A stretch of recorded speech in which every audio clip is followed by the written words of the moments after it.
Yang kami hormati Bapak Presiden Republik Indonesia, Bapak Joko. Jadi kalau kita formal itu semuanya serba ditata guys, semuanya rigid, serba rigid. Nah, nada kita itu nggak jauh-jauh dari do sama re. Menatap orang-orang besar tersebut kalian jadi blank. Jadi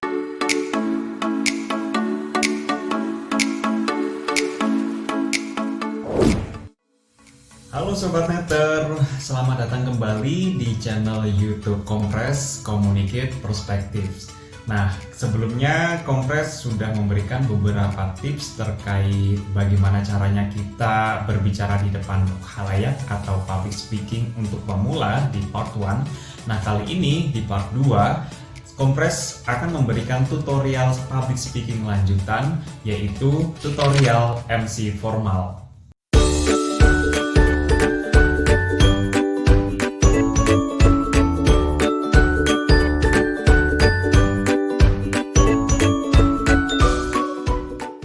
Sebelum nonton lebih jauh video ini, klik tombol subscribe dulu, like, dan komen sebagai bentuk dukungan kalian pada konten Kompres. Nah, seperti apa tips atau mungkin tutorial MC formal? Kompres akan memberikan beberapa hal yang perlu diperhatikan. Namun sebelumnya, mungkin buat kalian yang masih pertama banget, atau mungkin tiba-tiba nih kalian ditembak nih sama orang-orang kantor, atau mungkin sama orang-orang sekitar lah untuk menjadi pembawa acara dalam sebuah momen yang situasinya formal, dalam sebuah momen formal. Nah, sebelum Kompres memberikan tipsnya lebih lanjut, Kompres akan sedikit memberikan pengetahuan terkait macam-macam dari MC atau pembawa acara. Pada umumnya yang diketahui MC itu ada 3, MC formal, MC semi formal, dan MC non formal. Kalau MC formal itu singkatnya pembawa acara yang memandu sebuah acara tentunya dalam situasi formal. Contohnya seperti upacara bendera, acara pemerintahan, acara kenegaraan, dan beberapa jenis acara-acara formal lainnya. Sebagai MC formal ini kita harus mengikuti beberapa aturan-aturan yang sifatnya rigid dan baku, seperti penggunaan bahasa, penampilan, terus juga gestur tubuh kita, dan lain sebagainya. Nah, selanjutnya adalah MC semi formal. MC semi formal ini di tengah-tengah sih. Jadi kayak masih kita memegang beberapa konsep-konsep atau aturan-aturan baku, tapi tidak rigid MC formal. Jadi apa ya istilahnya ya, lebih kontemporer, lebih campuran. Jadi dari segi busana biasanya kita lebih semi casual, terus juga pembawaan kita atau mungkin bahasa yang kita gunakan itu lebih akrab. Tujuannya untuk menghangatkan suasana tapi masih dalam situasi yang formal. Contohnya biasanya dalam acara gathering perusahaan. Nah, selanjutnya adalah MC non formal. MC non formal ini kita bebas. Bebas ini bebas dalam tanda kutip. Dalam artian kita bebas mau pakai apa saja asal sopan ya guys. Jangan sampai kita cuma pakai dalaman doang kan ya.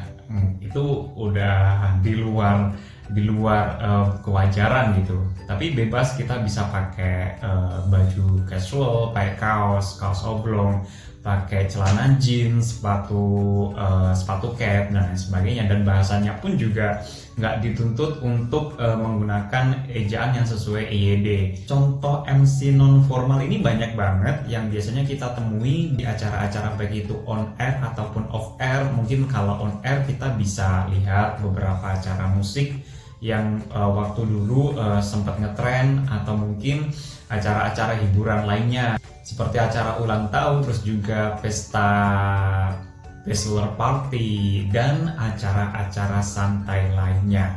Oke, kita masuk di tips atau tutorial MC formal. Apa saja yang harus diperhatikan ketika kita menjadi pemandu sebuah acara yang sifatnya formal? Pertama adalah perhatikan pakaian. Kalau cewek biasanya menggunakan kemeja, terus luarannya blazer. Yang berjilbab biasanya menggunakan rok panjang, rok span panjang, biasanya warnanya gelap. Terus juga pakai jilbab yang warnanya polos, biasanya sih cenderung warna-warna hitam, marun seperti itu. Dan sepatu yang dipakai pun juga sepatu pantofel dengan hak yang nggak terlalu tinggi, terus menggunakan kaos kaki yang biasanya berwarna gelap. Disarankan sih warnanya hitam ya, kaos kaki panjang tentunya. Kalau cowok biasanya menggunakan kemeja juga sama dengan cewek, terus juga luarannya biasanya dipadu-padankan dengan jas warna gelap juga. Kemejanya biasanya warna cerah, bisa putih, bisa beige, atau warna-warna cerah lain seperti warna merah muda dan sebagainya. Tapi kebanyakan sih warna putih ya. Terus luarannya menggunakan jas. Jasnya biasanya warnanya juga warna-warna gelap, warna ya cenderungnya hitam sih. Tapi ada beberapa yang menggunakan warna coklat dan sebagainya. Tapi umumnya biasanya hitam.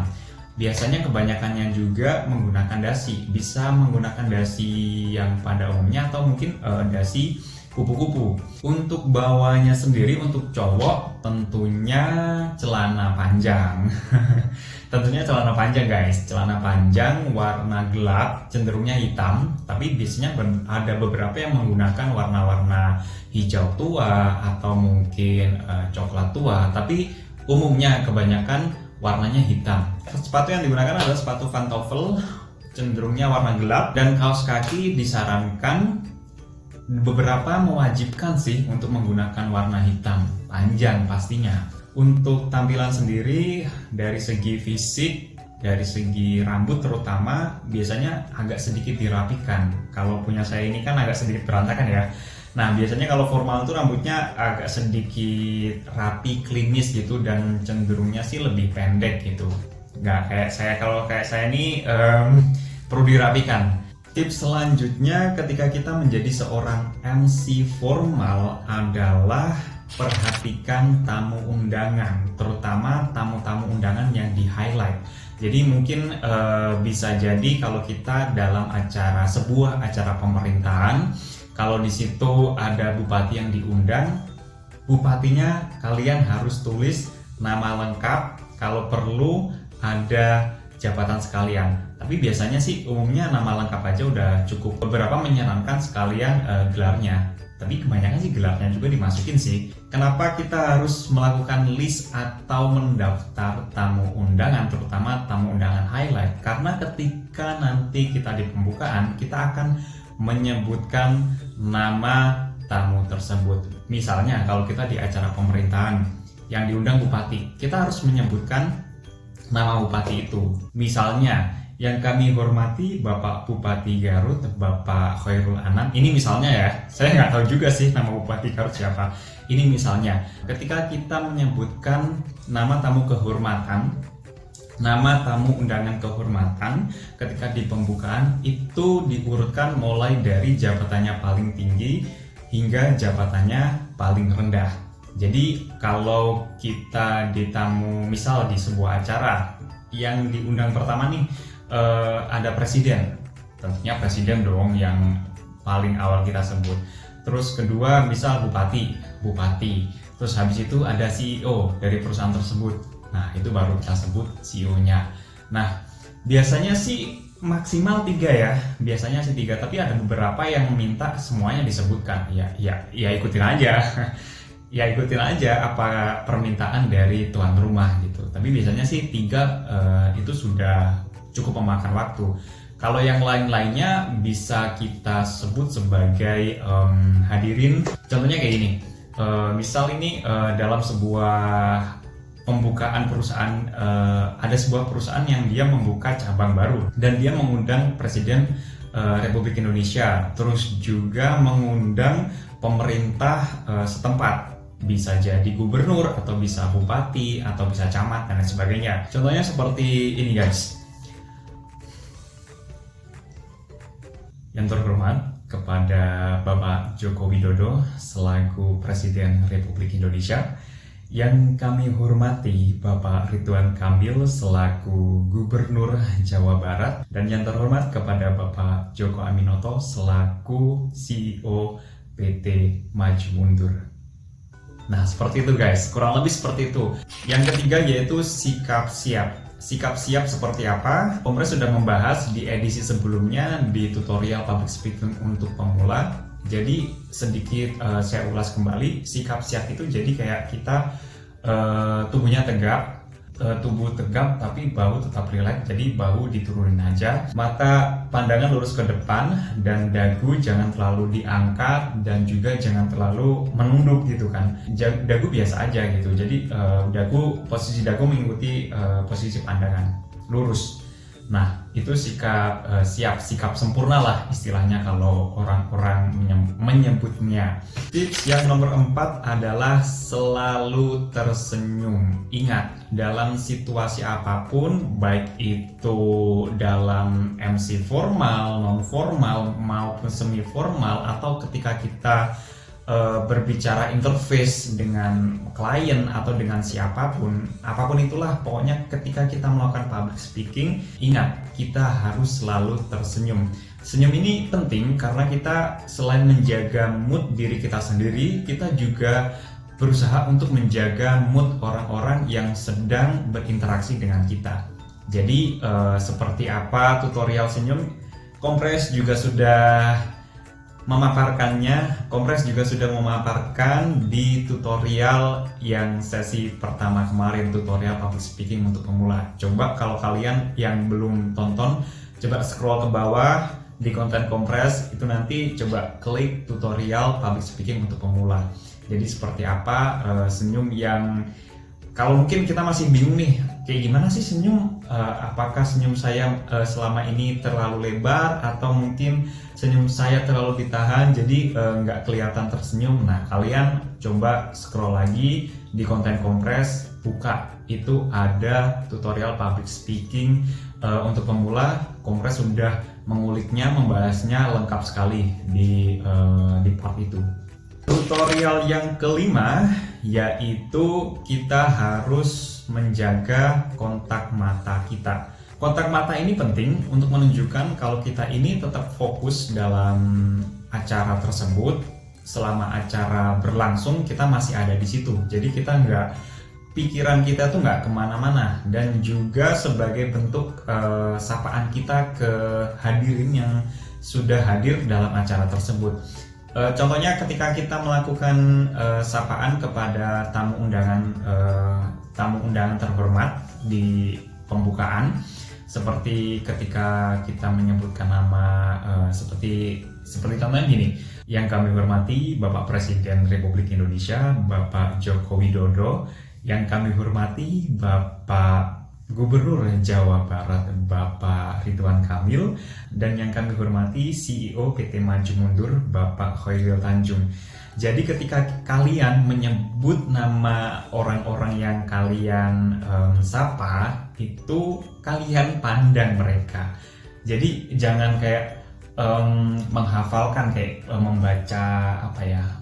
membaca teks, atau mungkin mencoba untuk mengingat-ingat menghafalkan. Jadi kayak kita itu fokusnya di apa yang kita sampaikan di teks gitu. Kan kita di sini membawa acara itu bukan berinteraksi, maksudnya kayak bukan kita kayak penyiar radio gitu. Jadi kayak kita nggak melihat langsung orangnya. Kita di sini membawakan acara ya interaksi langsung dengan orangnya secara interface. Jadi kita tetap satu persatu. Kalau misal kita gemeteran nih, tamu-tamu yang hadir orang-orang luar biasa itu kan, presiden, gubernur, bupati, CEO dan sebagainya. Kalau kalian tidak percaya diri menatap matanya, nah tips dari Kompres seperti di episode sebelumnya, coba kalian tatap bagian tubuh di sekitar mata. Mungkin bisa di alisnya, atau mungkin di jidat, atau mungkin di kelopak mata bagian bawah, atau mana lah. Kalau kalian memang menatap mata hadirin, atau mungkin menatap orang-orang besar tersebut, kalian jadi blank jadi nggak karu-karuan. Kalian tipsnya ya coba mungkin bisa lihat alis atau mungkin bisa lihat jidat dan lain sebagainya. Nah, tips yang nomor 6 ini tips yang paling penting guys, terutama ketika kita berada di suasana formal, yaitu menjaga nada bicara kita. Nah, ini mungkin beberapa dari kalian belum familiar gitu kan. Nada bicara MC, formal, non formal, semi formal itu berbeda guys. Ini yang perlu kalian ingat. Jadi kalau kita formal itu semuanya serba ditata guys, semuanya rigid, serba rigid. Jadi kita harus mengikuti patokan-patokan yang sudah ada. Nah, ketika kita menjadi seorang MC formal, terutama buat kalian yang masih pemula, kalian kan masih perlu melatih nih. Nah, di sini Kompres akan mencoba untuk ngasih teorinya atau mungkin patokannya untuk sebagai pelatihan. Jangan jauh-jauh suara kalian atau nada suara kalian itu dari nada do sama re. Kalau kalian belajar solfeggio di sekolah dulu pasti tahu kan do re mi fa sol la si do. Nah, nada kita itu nggak jauh-jauh dari do sama re. Do re, do re, do re. Jadi tinggi suara kita tuh mentok di re. Paling rendah tuh di do. Do. Kalau do kalian seberapa? Kalau do misal kalau do-nya segini misal. Do re, do re, do re, do re, do re. Misal segitu ya. Nah, kita coba.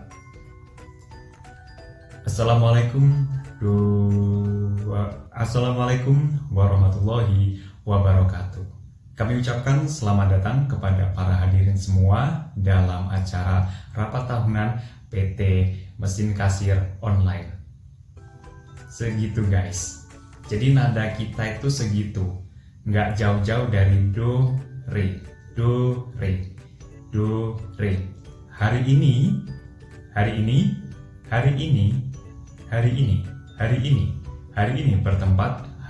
bertempat di Sabuga. Hari ini bertempat di Gedung Pancasila. Hari ini 15 Agustus 2020 bertempat di Gedung Pancasila Surabaya. Segitu guys.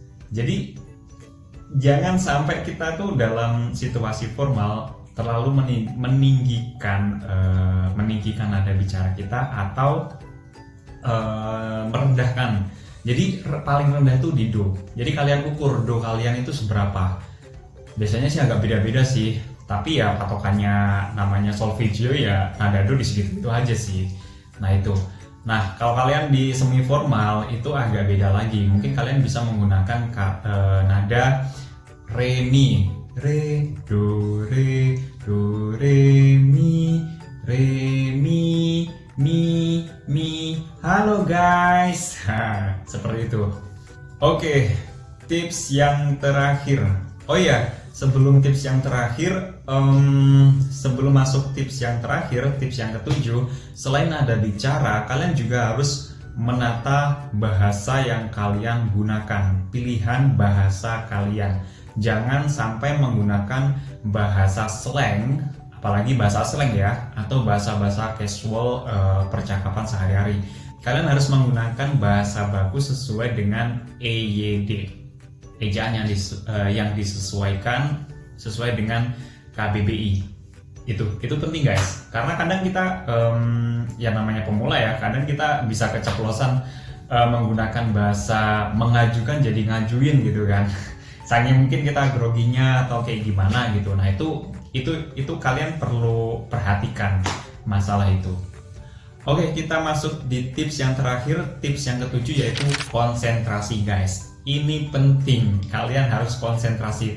Jangan sampai kalian salah sebut nama, salah sebut tempat, apalagi salah sebut acara. Wah ini ini sepele sih, tapi ini sangat fatal, apalagi kalau kita dalam sebuah acara gitu ya, acara besar yang dihadiri oleh orang-orang besar dan masanya juga cukup banyak gitu kan. Ternyata kalian salah menyebutkan CEO dari perusahaan kalian, perusahaan yang mengundang kalian untuk menjadi MC di acara tersebut. Makanya ini penting buat kalian, konsentrasi. Bagaimana agar kalian bisa konsentrasi? Jadi kayak misal apalagi buat pemula ya, mungkin 3 hari atau seminggu sebelumnya kita udah harus berlatih gitu, dan juga kita harus sering-sering baca apa acaranya, detail acaranya seperti apa. Kalau kalian punya waktu, coba di browsing juga, tamu undangannya siapa, acaranya bagaimana, konsepnya dan lain sebagainya, itu kalian harus pahami itu guys. Dan yang kedua yaitu jam terbang. Nah kalau jam terbang ini memang sesuai dengan pengalaman ya, butuh waktu yang cukup lama. Nah kalian kalau masih pemula banget, yaitu kalian harus well prepare itu. Jadi persiapkan. Kalau memang kalian masih butuh berlatih, nggak apa-apa, berlatih aja gitu. Mungkin berlatih di depan keluarga kalian, teman-teman kalian, atau di depan kamera, di dalam kamar. Asalkan berlatih, apapun itu caranya. Jadi ketika kalian nanti sudah di hari H, kalian harus menghadapi orang banyak, itu kalian udah siap, minimal secara mental kalian udah siap. Oke guys, sampai di sini dulu tutorial tips kita pada kesempatan kali ini. Thanks banget udah ngikutin video ini mulai awal sampai akhir. Kita ketemu lagi dengan pembahasan menarik lainnya, masih di konten kompres Communicate Perspective.